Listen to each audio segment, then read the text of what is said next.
다니엘서 1장 3절에서 9절까지 우리 한 절씩 교독합니다.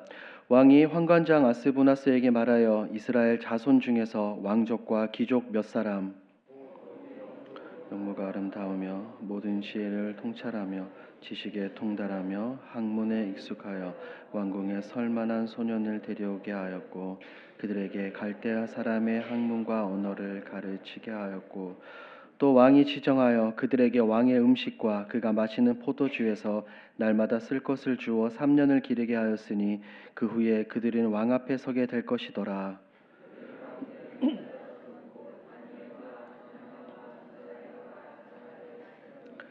환관장이 그들의 이름을 고쳐 다니엘은 벨드사살이라 하고 하나냐는 사드락이라 하고 미사엘은 메삭이라 하고 아사랴는 아벤드고라 하였더라. 다니엘은 뜻을 정하여 왕의 음식과 그가 마시는 포도주로 자기를 더럽히지 아니하리라 하고 자기를 더럽히지 아니하도록 환관장에게 구하니. 함께 읽습니다. 하나님이 다니엘로 하여금 환관장에게 은혜와 긍휼을 얻게 하신지라. 아멘. 할렐루야. 우리 앞뒤 좌우 한번 인사하겠습니다. 하나님의 말씀을 사모합시다. 아멘. 오늘 이 예배, 이 말씀 시간에 다른 것이 아니라 성령 하나님께서 여러분들의 마음을 조명하셔서 여러분들의 말씀을 깨닫고 말씀을 붙들고 살아갈 수 있기를 주님의 이름으로 축복합니다. 우리는 창세전에 하나님의 사랑으로 하나님의 은혜로 택함받은 거룩한 주의 백성입니다. 우리가 이 땅에서 살아가고 있지만 우리의 현 주소는 이 세상이지만 이 세상에 소망을 두지 않고 오직 하나님 나라를 바라보며 저 천국 본향을 향해서 달려나아가는 것이 우리의 모든 삶, 그리스도인들의 삶의 여정입니다. 그러므로 그렇게 생각해 본다면 우리의 삶과 우리의 목적, 궁극적인 소망은 이 땅이 아닌 하나님 나라에 있는 줄 믿습니다. 이 사실을 알고 있는 사도 바울은 감옥에 갇혀 있지만 빌립보 성도들에게 이렇게 편지를 보냈죠. 빌립보서 3장 20절 함께 읽습니다. 그러나 우리의 시민권은 하늘에 있는지라 거기로부터 구원하는 자 곧 주 예수 그리스도를 기다리노니. 이처럼 우리는 하늘의 시민권을 가진 자들입니다. 그렇다면 우리는 이 세상을 살아갈 때 어떻게 살아가야 되겠습니까? 무엇을 의지하고 무엇을 바라보며 어떠한 삶의 방식으로 우리가 살아가면 되겠습니까? 오늘은 다른 것이 아니라 이 다니엘서 1장에 나오는 이 다니엘과 그 세 친구를 살펴보며 어떻게 살아야 되는지 그 해답을 함께 찾아보고자 합니다. 잘 아시는 것처럼 다니엘과 그의 친구들은 바벨론의 포로로 끌려갔습니다. 낯선 이방 땅에서 지내며 많은 도전, 많은 시련을 겪었지만 그들은 결코 흔들리거나 결코 타협하지 않았어요. 이들이 마주한 어려움은 오늘날도 동일합니다. 오늘날 수많은 그리스도인들이 마주하고 있는 세상이 우리에게 주는 그 아픔과 도전, 어려움들을 우리가 그대로 겪고 있습니다. 오늘 본문을 이해하기 위해서는 먼저 이 본문이 어떠한 맥락에서 이것이 나왔는지 그 배경을 잘 살펴보아야 합니다. 먼저 역사적 배경을 간단하게 여러분들에게 설명해 드리도록 할게요. 다니엘서 1장의 오늘 본문의 배경은 약 주전 500년경 바벨론 왕 느부갓네살이 이 예루살렘을 침략함으로부터 시작이 되었습니다. 당시 바벨론은 아수르와의 심각한 치열한 전투를 통해 고대 근동에서 이 권력을 사로잡았어요. 아수르는 이제 원래는 역사적 민족의 붕흥기를 맞이해서 고대 근동을 지방하는 나라였지만 바벨론이 성장함에 따라 아수르가 점점 쇠퇴하게 되었습니다. 그래서 이 바벨론과 아수르는 치열한 전투를 벌이게 되는데 그것이 바로 갈그미스 전투라는 거예요. 세계 역사에도 중요하게 기록된 전투입니다. 이 전투에서 아수르는 이제 역사의 뒤안길로 아시리아는 완전히 사라지게 됩니다. 이때 애굽왕 바론드고가 이 아수르를 도와주기 위해서 유다를 지나서 올라오게 되는데 유다왕 요시야가 바론드고의 앞을 가로막게 되죠. 그래서 결국 요시야 왕이 선한 왕이었지만 이 애굽 왕에게 죽음을 맞이하게 됩니다. 이 바벨론 왕 느부갓네살은 애굽을 그냥 그대로 두고 볼 수 없어서 애굽으로 진격을 하다가 예루살렘 유다를 맞닥뜨리게 됩니다. 그래서 유다의 사람들을 포로로 끌고 간 겁니다. 여러분, 느부갓네살 왕은 우리가 흔히 알기로 그냥 바벨론 제국의 그냥 한 왕이다라고 생각하는데 그렇지 않아요. 역사적 사건을 실제로 살펴보면 느부갓네살 왕은 누구와도 비교할 수 없을 정도로 굉장히 위대한 왕이었어요. 이 바벨론 제국은 느부갓네살 왕의 통치 아래서 정치적으로, 군사적으로, 문화적으로 최고로 발전을 이룬 놀라운 나라입니다.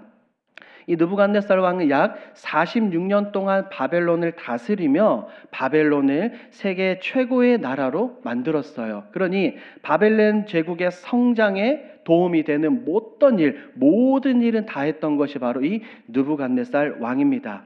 이 느부갓네살 왕은 이 전쟁을 통해서 다른 나라들을 정복하고 그 나라의 백성들을 모두 다 죽이지 않았어요. 그 나라의 지식인들, 조금 똑똑한 사람들, 무언가를 잘 할 수 있는 사람들을 그냥 죽이지 않고 바벨론으로 포로로 끌고 와 어떻게 하든지 간에 바벨론 제국을 위해 도움을 주고자 했습니다. 그래서 1차 포로가 여기에서 시작이 된 겁니다. 이 느부갓네살 왕이 첫 번째로 잡아갔던 지식인들 중에 오늘 본문에 나오는 누가 있는 거예요? 다니엘과 그의 친구들이 있는 겁니다. 우리 사랑하는 여러분, 우리 모두는 두 나라에 속해 있습니다. 21세기를 살아간 우리는 현재 대한민국에서 살아가지만 우리는 곧 하나님 나라에서 살아갑니다. 그렇다면 우리는 이 땅을 어떻게 살아가면 될까요? 우리는 하나님의 나라이기 때문에 이 땅의 질서에 순종하지 아니하고 우리 마음대로 함부로 살아가면 됩니까? 그리스도인들은 그렇게 해서는 안 됩니다. 이스라엘 백성들이 바벨론의 포로로 끌고 끌려갔을 때 몇몇 사람들은 그렇게 주장했어요. 우리는 포로로 끌고 가서 그곳에서 잘 살 수 없다. 우리가 테러를 일으키거나 바벨론의 반기를 들자라고 말입니다. 그런데 하나님은 눈물의 선지자 예레미야를 통하여 백성들에게 이러한 말씀을 주셨어요. 예레미야 29장 7절 말씀 함께 읽습니다. 시작. 너희는 그를 위하여 여호와께 기도하라. 이는 그 성읍이 평안함으로 너희도 평안할 것임이라. 하나님은 포로로 끌려간 이스라엘 백성들에게 말씀하셨어요. 바벨론에서 집을 짓고 텃밭을 가꾸며 그곳에서 자녀를 낳고 잘 살면서 그 나라와 그 왕을 위해서 기도하라고 말입니다. 이 말이 어떤 의미입니까? 그냥 단순히 바벨론 제국의 포로로 끌려가서 바벨론과 동화되어서 살라는 말이 아닙니다. 바벨론에서 살기는 살되 하나님 백성으로서의 사명, 거룩한 정체성을 잊지 않고 열심히 살으라고 하나님께서 말씀하셨어요. 왜죠? 이스라엘 백성들은 바벨론의 포로로 끌려간 포로들이지만 그들은 누구의 소유입니까? 하나님 나라, 하나님의 백성이기 때문입니다. 출애굽기에서 하나님은 모세와 이스라엘 백성들과 분명하게 언약을 맺어 주셨어요. 출애굽기 19장 5절 6절 너무 중요하죠? 시작. 세계가 다 내게 속하였나니 너희가 내 말을 잘 듣고 내 언약을 지키면 너희는 모든 민족 중에서 내 소유가 되겠고 너희가 내게 대하여 제사장 나라가 되며 거룩한 백성이 되리라. 너는 이 말을 이스라엘 자손에게 전할지니라. 이 다니엘과 그의 친구들은 이 언약을 분명하게 기억했습니다. 그렇기 때문에 바벨론의 포로로 끌려가서도 그곳에서 끝까지 하나님께 충성하며 그들의 신앙과 믿음을 지키며 살았던 것이죠. 우리 사랑하는 여러분, 이 친구들이 그렇게 살았다면 오늘 살아간 우리 역시 이 세상에서 다니엘과 이 세 친구들처럼 살아야 되지 않겠습니까? 어떤 것은 허용하고 어떤 것은 우리가 타협할 수 있지만 반드시 해서는 안 되는 것들이 많이 있습니다. 오늘 1장 말씀을 보니 이 다니엘과 세 친구들은 두 가지를 허용하고 한 가지는 철저하게 거부했습니다. 이름을 바꾸고 학문을 배우고 언어를 배우는 것은 허락했지만 왕의 음식을 먹는 것은 그들이 철저하게 거부했습니다. 오늘 이 내용을 함께 살펴보면서 많은 것들을 함께 깨닫고자 합니다. 첫 번째, 다니엘과 친구들은 학문과 언어를 배웠어요. 이미 포로로 끌려가기 전 다니엘과 그의 친구들은 유다에서 엘리트층이었고 귀족이었습니다. 왕족이었고 귀족 중에서 선택된 자들이었어요. 3절 4절 말씀을 봅니다. 왕이 환관장 아스부나스에게 말하여 이스라엘 자손 중에서 왕족과 귀족 몇 사람 곧 흠이 없고 용모가 아름다우며 모든 지혜를 통찰하며 지식에 통달하며 학문에 익숙하여 왕궁에 설만한 소년을 데려오게 하였고 그들에게 갈대아 사람의 학문과 언어를 가르치게 하였고. 보십시오. 이미 이 다니엘과 세 친구들은 유다에서 굉장히 지도층이었고 엘리트층이었다는 것을 우리가 알 수 있죠. 느부갓네살은 제가 설교 서두에 말씀을 드린 것처럼 이런 지식층들, 지식인들을 데리고 와 바벨론을 위해서 사용하려고 했어요. 그렇기 때문에 첫 번째로 그들의 학문과 그들의 언어를 배우게 했던 겁니다. 당시 바벨론은 고대 세계의 강대국으로 천문학, 수학, 문학, 종교, 법률 등 모든 면에서 굉장히 높은 수준을 유지했다고 합니다. 특히 천문학과 점성술이 최고로 발달되었어요. 천문학이 무엇입니까? 하늘을 바라보며 하늘의 별을 보며 계산을 하며 또한 별들을 통해 미래를 예측하고 예언하는 이 점성술에 굉장히 많은 관심이 있었다는 겁니다. 그렇다면 이 친구들이 바벨론의 학문을 배웠다는 것은 점성술과 이 천문학을 배웠다는 말입니까? 안 배웠다는 말입니까? 배웠다는 말입니다. 이 고대 이 바벨론 제국의 학문은 이후에 시간이 지나서 로마와 그리스에도 영향을 미쳤고 오늘날 현대 과학의 기초가 되었습니다. 여러분, 1시간은 몇 분입니까? 60분이죠. 1분은 몇 초예요? 60초죠. 이것이 이 바벨론 제국 이때 나온 겁니다. 느부갓네살 왕 때요. 그러니 이런 영향력을 미치는 초강대국 바벨론에서 학문을 배우고 언어를 배운다는 것은 어떤 의미이고 어떤 도전에 이 친구들이 직면했을까요? 사랑하는 여러분, 언어는 단순히 지식을 전달하는 수단이 아닙니다. 언어라는 것은 그 나라의 가치관과 이념을 그대로 드러내는 거예요. 그러니 이 친구들로 하여금 언어를 배우고 학문을 배우게 한다는 것은 느부갓네살 왕의 숨은 의도가 있죠. 그들에게 바벨론 제국의 가치관과 그 세계관을 이 포로로 끌려오고 이 공부하는 이 친구들에게 심어주려는 것입니다. 여러분, 세계관이 무엇입니까? 세계관은 세상을 바라보는 기준이나 생각이나 틀을 의미합니다. 우리 그리스도인들은 기독교 세계관을 가지고 있습니다. 기독교 세계관을 가지고 있다는 말은 우리가 세상을 바라볼 때 세상의 가치와 기준으로 바라보는 것이 아니라 하나님 중심으로, 말씀을 중심으로 세상을 바라보고 세상을 살아가고 이해한다는 겁니다. 그러니 어떻습니까, 여러분? 지금 이들로 하여금 학문과 언어를 배우게 한다는 이 느부갓네살의 의도가 눈에 보이지 않습니까? 철저하게 이 포로된 자들을 바벨론화, 바벨론 사람으로 만들어버리고자 하는 느부갓네살의 숨은 의도를 우리가 발견할 수 있어요. 그런데 참 대단하게도 이 친구들은 그것을 거부하지 않았습니다. 거절하지 않고 그대로 배웠어요. 3년 동안 학문과 언어를 배우며 바벨론화 되지 않고 철저하게 하나님 중심으로 기독교 세계관을, 율법 중심의 세계관을 그대로 유지했던 것입니다. 사랑하는 여러분, 이것은 오늘 살아가는 우리도 마찬가지인 줄 믿습니다. 우리는 창세기 1장 1절을 믿으며 우리는 창조신앙으로 살아갑니다. 그런데 세상은 어떻습니까? 요즘 세상과 학교는 창조기사를 가르치지 않습니다. 빅뱅 이론과 진화 이론을 가르칩니다. 그렇다면 오늘을 살아가는 우리의 다음 세대들은 창조신앙, 창조기사를 믿기 때문에 학교에서 배우는 이런 빅뱅 이론과 진화론을 배우면 안 되는 것입니까? 배워야 돼요? 안 배워야 돼요? 배워야 되죠. 열심히 잘 배우고 공부해서 시험을 치고 좋은 점수를 맞아서 좋은 대학에 들어가야 됩니다. 하지만 중요한 것은 무엇입니까? 배우기는 배우되 그것에 동화되지 않는 겁니다. 내가 비록 빅뱅 이론과 진화론을 배우지만 나는 하나님의 창조를 믿는다라는 변치 않는 굳건한 믿음이 우리에게 있어야 합니다.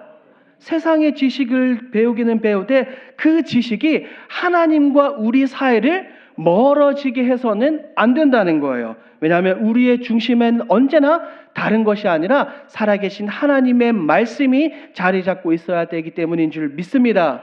이런 믿음을 다니엘과 세 친구는 가지고 있었기 때문에 3년간 학문과 언어를 배웠어도 그들이 바벨론화 되지 않았던 것입니다. 우리 사랑하는 여러분, 저는 여러분들과 여러분들의 자녀손들이 다니엘과 세 친구들처럼 이런 굳건한 그리스도인의 정체성, 여호와 신앙을 가지길 주님의 이름으로 축복합니다.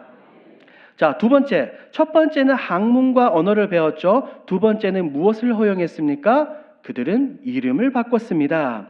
이름은 개인의 정체성을 의미하기에 굉장히 중요합니다. 제 이름이 민기죠, 민기. 한자로는 화할민자의 높을 기자입니다. 무슨 뜻일까요? 온화하며 높은 사람이 되라는 이 의미로 이름을 지어주셨습니다. 왜 웃으셔요? 제가 온화해 보이지 않습니까? 자, 그런데 이 바벨론의 포로로 끌려간 친구들은 원래 유대 땅에서 원래 이름을 가지고 있었지만 바벨론 제국에 들어가니 그들의 이름이 완전히 변화되었어요. 6절과 7절 함께 읽습니다. 시작. 그들 가운데는 아사랴가 있었더니 환관장이 그들의 이름을 고쳐 다니엘은 벨드사살이라 하고 하나냐는 사드락이라 하고 아사랴는 아벤느고라 하였더라. 자, 한번 살펴봅시다. 다니엘의 이름의 뜻은 하나님은 나의 심판자다라는 뜻입니다. 다니 뭐예요? 엘. 엘을 알고 계시는 것처럼 히브리어로 무엇을 뜻합니까? 하나님을 뜻하죠. 하나님. 이름에 하나님의 이름이 들어가 있다는 것은 그의 신앙과 그의 정체성을 엿볼 수 있어요. 그리고 두 번째, 하나냐입니다. 하나냐는 여호와께서 은혜로우시다라는 뜻을 가지고 있는데 이 이름도 역시 바뀝니다. 하나냐 역시 그 이름에 하나님이 들어가 있어요. 세 번째로는 미사엘입니다. 미사엘. 그 뜻은 누가 하나님과 같겠느냐라는 거예요. 하나님과 같은 분이 없다라는 충성의 고백입니다. 마지막 아사랴예요. 여호와께서 도우신다라는 뜻입니다. 보십시오. 지금 포로로 끌려간 이 4명의 친구들 모두가 이름에 무엇이 들어가 있습니까? 하나님. 하나님이 들어가 있어요. 이들의 이름만 살펴봐도 그들의 신앙이 어떠한지, 그들에게 이름을 지어주고 그들을 어떻게 양육했는지 그들의 부모의 신앙도 우리가 어떻게 해요? 엿볼 수 있는 겁니다. 그런데 바벨론에 끌려가 왕실에 들어가 공부하며 이들의 이름이 변화되게 됩니다. 잘 알고 계시는 것처럼 다니엘은 뭐래요? 벨드사살, 하나냐는 사드락, 미사엘은 메삭, 아사랴는 아벤느고로 변형이 됩니다. 자, 다시 한번 살펴볼까요? 다니엘은 하나님은 나의 심판자라는 뜻에서 벨드사살로 바뀌죠. 이것은 벨이요, 왕을 보호하소서라는 의미입니다. 여기서 말하는 벨은 바벨론의 신의 이름이에요. 다니엘, 하나님, 여호와 하나님의 이름은 사라지고 그 자리에 어떤 신이 들어가 있는 거예요? 바벨론의 신의 이름이 들어가게 됩니다. 두 번째, 하나님께서 은혜로우시다라는 이름의 뜻의 하나냐는 사드락으로 바뀝니다. 역시 그의 이름에 있는 하나님의 이름은 완전히 지어지고 바벨론의 달을 장광하는 아쿠의 신, 달의 신 아쿠와 관련된 이름을 갖게 돼요. 그리고 세 번째, 누가 하나님과 같겠느냐라는 이름의 뜻의 미사엘은 무엇으로 바뀌죠? 메삭으로 바뀝니다. 이 역시 하나나처럼 바벨론 사람들이 섬기고 있는 신의 이름으로 바뀌게 된 거예요. 마지막, 아사랴는 아벤느고로 바뀌게 됩니다. 이것은 느보의 종이라는 의미예요. 느보는 바벨론 사람들이 섬기는 또 하나의 신인데 지혜의 신입니다. 그러니 이름 자체에 여호와 하나님의 이름에 들어가 있던 이 친구들의 이름이 모두가 바벨론화되어 하나님의 이름은 온데간데 없고 그 자리에 누가 들어가 있는 거예요? 바벨론 신의 이름들이 가득하게 되어 있는 겁니다. 사랑하는 여러분, 언젠가 제가 창세기 11장 바벨탑 사건을 이야기하며 이름이 우리에게 주는 의미가 얼마나 중요한지 여러분들에게 말씀을 드렸어요. 이름은 그 사람의 정체성을 의미합니다. 특별히 히브리인들은 이름을 굉장히 중요하게 여겼어요. 그래서 다니엘과 그의 친구들을 통해서 우리가 알 수 있는 것처럼 이름에 하나님을 넣어 자신들의 신앙과 믿음을 그대로 자랑하고 드러내 보이려고 했습니다. 그런데 바벨론은 그것을 바꾸려고 했어요. 이들의 이름을 바꾼다는 것은 그들의 정체성을 바꾸고 이들이 섬기고 있는 신을 어떻게 바꾸려고 하는 바벨론의 숨은 의도가 있습니다. 우리나라의 역사를 살펴보면 이것은 쉽게 알 수 있죠. 1910년부터 시작된 일제강점기 동안 우리 대한민국 조선인들, 이 우리 민족들에게 가해진 여러 가지 억압 정책 중 하나가 무엇입니까? 이름을 바꾸는 창씨개명이죠. 일본이 우리나라 사람들의 성을 바꾸고 이름을 일본식으로 개명하라고 했습니다. 일본식으로 이름을 바꿈으로 인해 우리의 정체성을 말살하고 우리 모두가 일본에 동화되기를 바라는 그들의 요구였어요. 당시 역사를 살펴보면 실제로 창씨 개명을 하지 않으면 굉장한 불이익이 있었습니다. 학업에서, 직업에서, 공공시설을 이용하는 등에서 많은 차별을 당했습니다.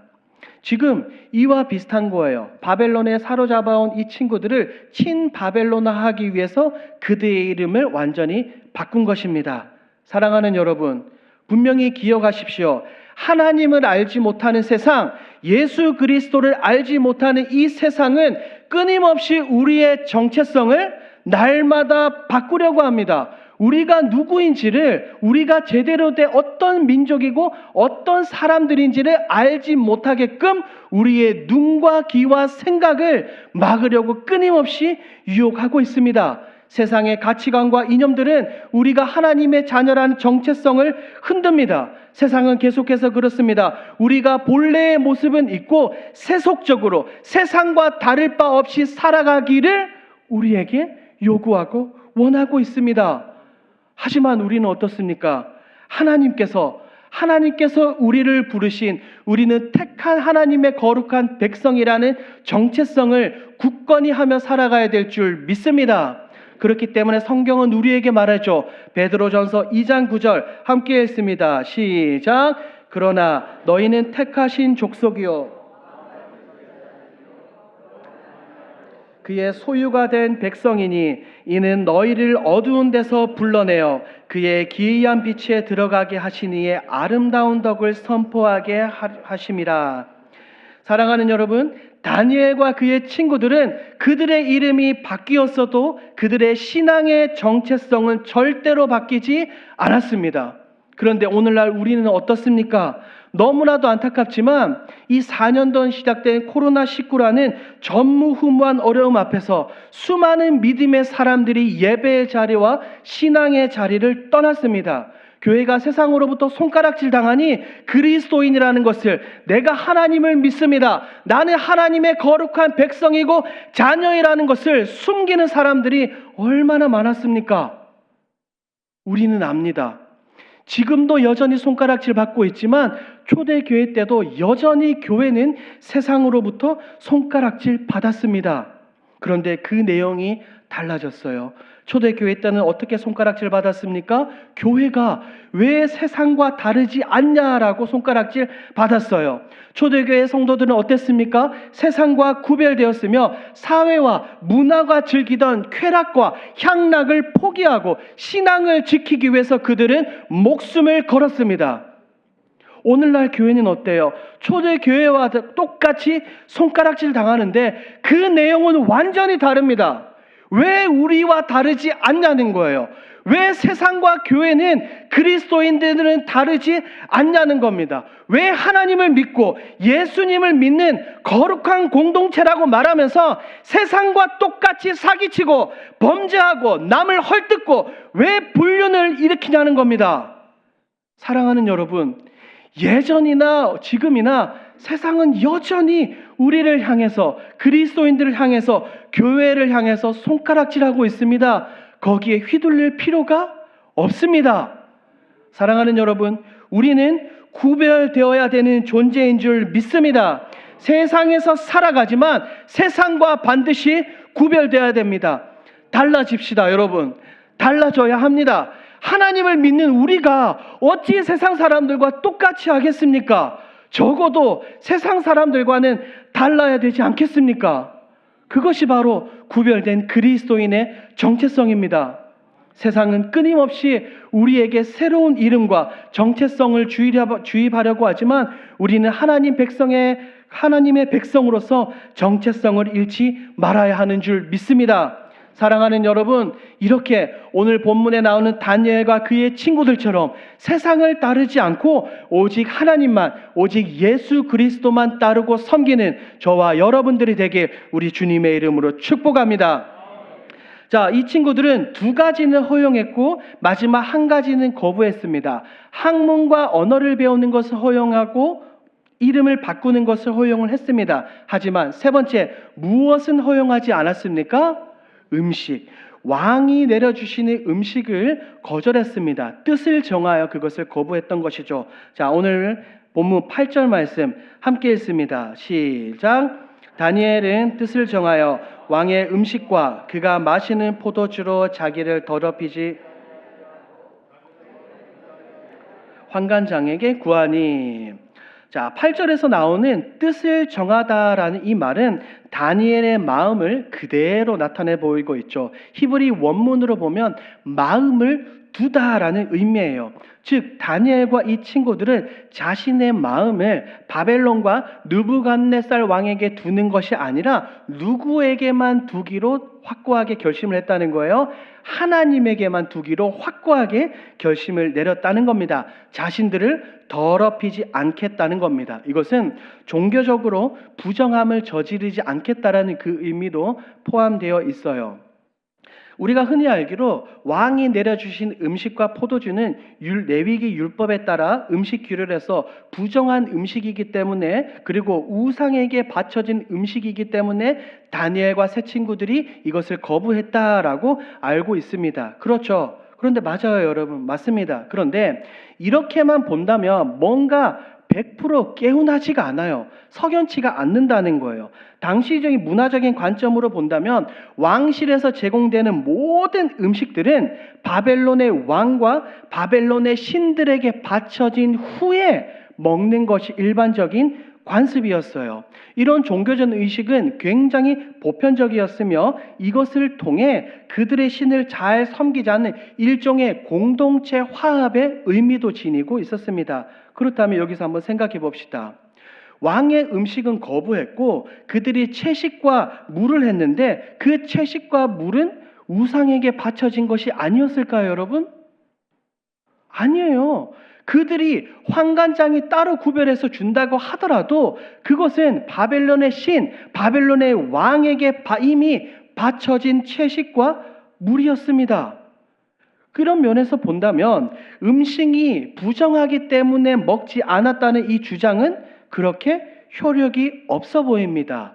왜냐하면 신약 시대 때도 우리가 이것을 알 수 있기 때문입니다.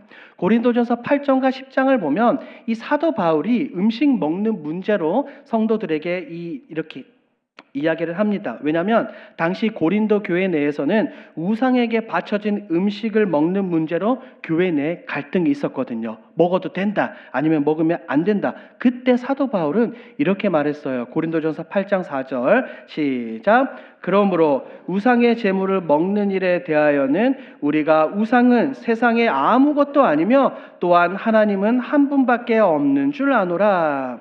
바울이 주장하는 거예요. 우상에게 바쳐진 음식 자체는 그 어떤 무엇도 없다는 거예요.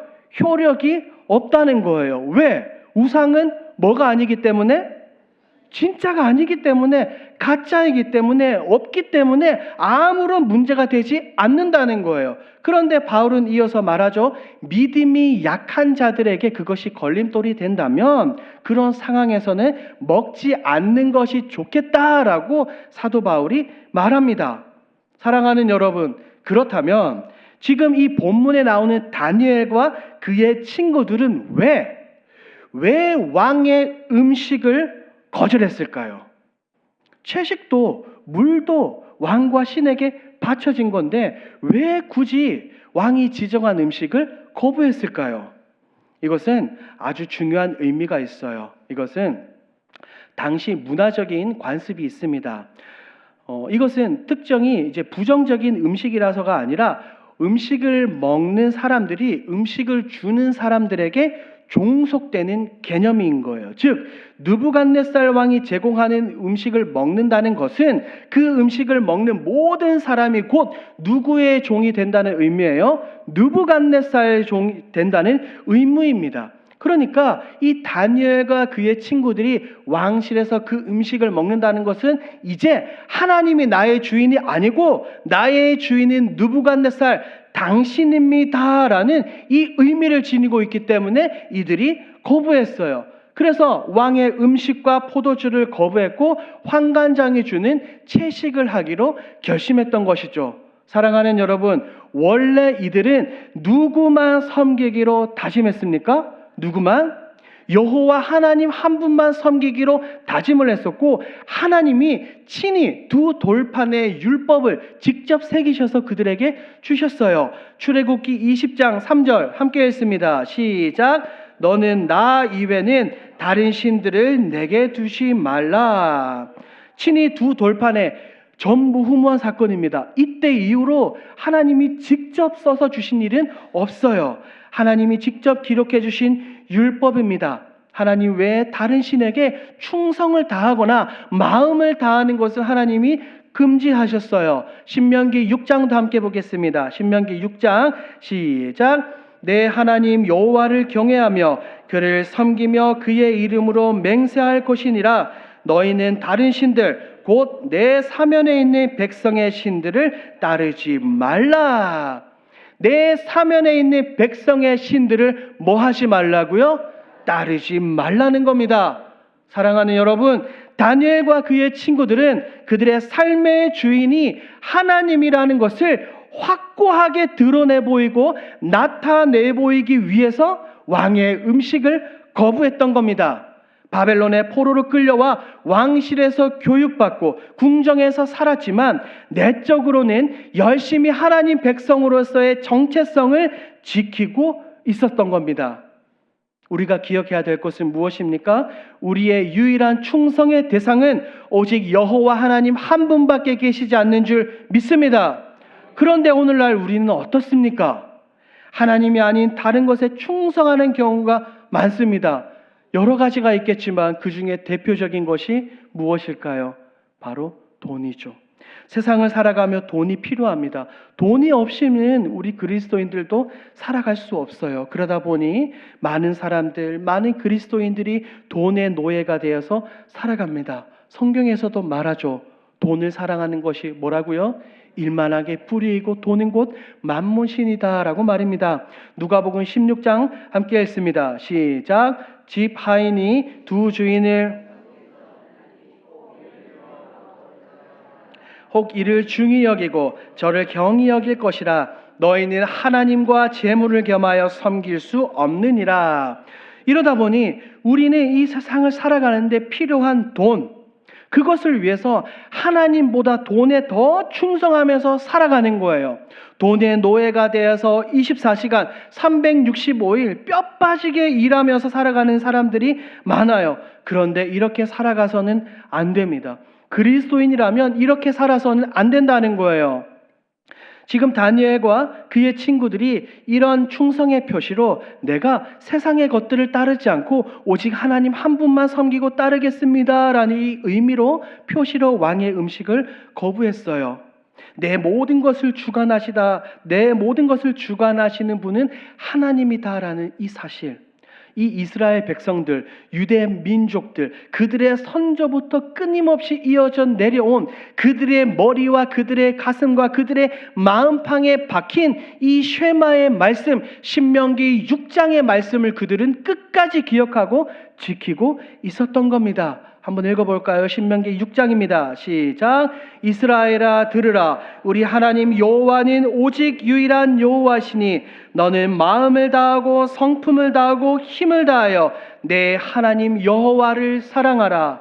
한 번 더 읽어볼까요? 시작. 이스라엘아 들으라. 우리 하나님 여호와는 오직 유일한 여호와이시니 너는 마음을 다하고 뜻을 다하고 힘을 다하여 내 하나님 여호와를 사랑하라. 이런 믿음의 고백이 오늘 우리에게 있어야 되는 줄 믿습니다. 우리 사랑하는 여러분, 다니엘과 그의 친구들이 바벨론에서 정체성을 지키며 하나님께 충성한 모습, 이것은 우리를 구원하시기 위해 이 땅에 오신 예수 그리스도의 모습을 예표합니다. 예수님은 어떻게 사셨어요? 세상의 모든 죄와 그 어떤 유혹 앞에서도 흔들리지 않고 우리를 구원하기 위해 그 어려운, 그 아픈 고난의 길, 십자가의 길을 선택하셨어요. 지금 다니엘과 그의 친구들의 결단은 예수님께서 우리를 위해 하신 희생의 결단을 미리 보여주는 것과 똑같습니다. 예수님은 우리가 세상의 이 많은 유혹 속에서 승리할 수 있도록 이미 십자가에서 죄와 사망을 이기셨죠. 그리고 3일 만에 부활하심으로 인해 나의 진정한 구원자가 되어주셨고 우리의 진정한 왕이 되어주셨습니다. 우리가 그리스도를 따르며 세상 속에서 정체성을 지키는 이유는 다른 것이 아닙니다. 예수님의 십자가와 예수 그리스도의 부활 안에 있는 영생, 영원한 생명, 우리에게 주어질 영원한 생명을 우리가 믿기 때문인 줄 믿습니다. 사랑하는 여러분, 오늘 말씀의 결론을 맺도록 하겠습니다. 다니엘과 그의 친구들은 그들의 정체성을 흔들려는 이 바벨론 제국의 압박, 세상의 압박 속에서도 하나님을 향한 굳건한 충성과 믿음을 지켰어요. 바벨론 제국이 요구하는 학문과 언어를 배웠죠. 그리고 그들의 이름을 바꿨지만 그들이 누구만 사랑하고 누구에게만 충성을 다해야 되는지 그들은 결코 잊지 않고 있었습니다. 오늘을 살아가는 우리도 동일합니다. 이 세상을 살아갈 때 우리는 수많은 유혹, 여러 가지 유혹에 직면합니다. 지금도 여전히 세상은 우리의 가치관을 바꾸려고 하는 이 시대를 우리가 살아가고 있습니다. 어떻게 살아야 될까요? 어떻게 사는 것이 하나님의 백성으로서 살아가는 것이며 그리스도인의 정체성으로 살아가는 것일까요? 오늘 3가지로 정리하도록 하겠습니다. 첫 번째 한번 따라해 볼까요? 매일 나의 정체성을 확인해야 합니다. 우리의 시민권은 이 땅이 아니라 어디에 있습니까? 하늘에 있어요. 그러니 우리는 세상에 흔들리지 않고 휘둘리지 않고 하나님의 말씀으로 살아야 합니다. 하나님과의 교제를 통해 말씀과 기도를 통해 내가 누구인지 제대로 알아야 됩니다. 그것이 우리예요. 두 번째, 한번 따라합니다. 거룩한 삶을 살아야 합니다. 우리는 세상에서 거룩한 삶을 살아야 합니다. 세상에서 구별되는 것이 곧 하나님 나라의 백성입니다. 세상에선 살되 세상 사람들과 똑같이 살지 않고 구별되며 하나님 보시기에 거룩하고 기쁘게 사는 것이 우리의 목적인 줄 믿습니다. 세 번째, 따라합니다. 충성의 대상은 오직 하나님뿐입니다. 다니엘과 친구들은 왕의 음식을 거부하며 하나님께 초점을 맞췄어요. 오직 하나님만 자신들의 주인으로 삼았고 하나님께만 충성을 다했습니다. 세상은 지금도 끊임없이 우리들로 하여금 우리에게 하나님이 아닌 다른 것을 주인으로 삼게 만듭니다. 그것이 돈입니까? 나의 직장입니까? 나의 자녀들입니까? 무엇인지는 모르겠어요. 하지만 우리가 기억해야 될 것은 다른 것이 아니라 나의 주인은 오직 하나님이라는 것을 기억하고 오직 하나님께만 충성을 다해야 되는 줄 믿습니다. 사랑하는 여러분, 오늘 이 말씀을 통해 다시 한번 나의 삶을 돌아보십시오. 나의 삶을 돌아보고 하나님 앞에서 나의 정체성을 분명히 합시다.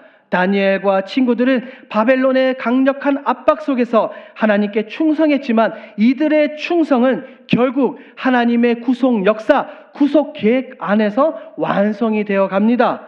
예수님 역시 동일하죠.